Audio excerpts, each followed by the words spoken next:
وتەبێژی وەزارەتی دەرەوەی کۆماری ئیسلامی ئێران ئەڵێت پاراستنی یەکپارچەیی خاکی عێراق سیاسەتی بنەڕەتی وڵاتەکەیەتی.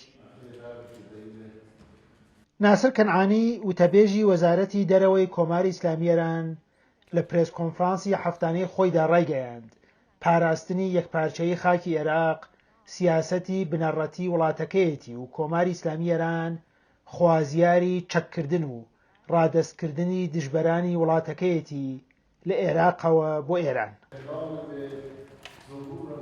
طبیعتاً در ارتباط با مسائل مرزی همونطور که ما بارها تأکید کردیم انتظار داریم که از خاک عێراق هیچ تهدیدی متوجه سەبارەت بە بابەتەکانی سنوور چەندین جار تاکیدمان کردوتەوە چاوەڕوانیمان ئەوەیە لە خاکی عێراقەوە هیچ هەڕەشەیەک دژی ئەمن و ئاسایشی ئێران ڕوونەدات.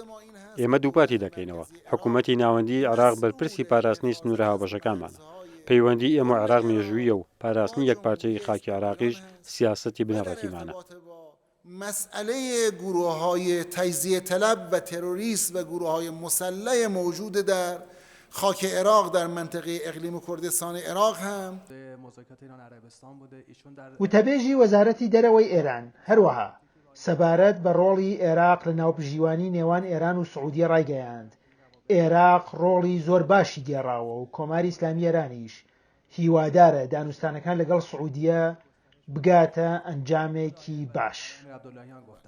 در ارتباط با عربستان نقش اصلی رو سەبارەت بە سعودی و دانوستانەکانمان ڕۆڵی سەرەکی لای عێراق حکوومەتی عێراق خوازیاری درێژە پێدانی ئەم ڕۆڵەیە و ئێمەش ڕێز لە هەوڵ و نیازپاژەکانی عێراق دەگرین و خوازیاری گەیشتنین بە ئەنجامێکی ئەرێنی و باش. احترام می‌گذاریم. وتەبێژی وەزارەتی دەرەوەی ئێران هەروەها سەبارەت بە دوایین بارودۆخی دانوستانی ئەتۆمی ڕایگەیاند گۆڕینەوەی پەیام لە نێوان ئێران و ئەمریکا بەردەوامە و یەکێتی ئوروپاش ڕۆڵی خۆی لەم بوارەدا ئەگێڕێت. گەرچه مذاکرات رسمی هەرچەند دانوستانی ڕەسمی و ئاشکرا لە ئارادا نیە بەڵام گۆڕینەوەی پەیام لە نێوان ئێران و ئەمریکا بەردەوامە و یەکێتی ئەوروپا و چەند لایەنێکی تریش چالاکن و دووپاتی دەکەینەوە ئەگەر ئەمریکا ئامادە بێت ڕێککەوتن ئاسانە. کانال‌های ارتباطی که میان دو کشور وجود دارد انجام میشه.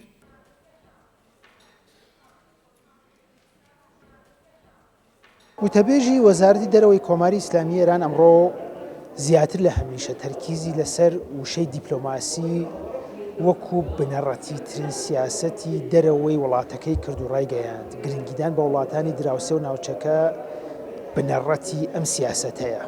بەڵام پرسیاری لای کارناسان ئەوەیە کە ئایا بێ ڕێککەوتنی ئەتۆمی و هەڵگرتنی گەمارۆکان ئێران چەندە ئەتوانێت ئاستی پەیوەندیەکانی بەتایبەت لە بواری ئابووریدا لەگەڵ وڵاتانی دراوسێ گەشە پێ بدات. وتەبێژی وەزارەتی دەرەوەی ئێران ئەڵێت ئەگەر ئەمریکا لەم بوارشدا هەنگاوی پێویست هەڵبگرێت گەیشتن بە ڕێککەوتنی ئەتۆمی و هەڵگرتنی سزە ئابووریەکان نزیکە.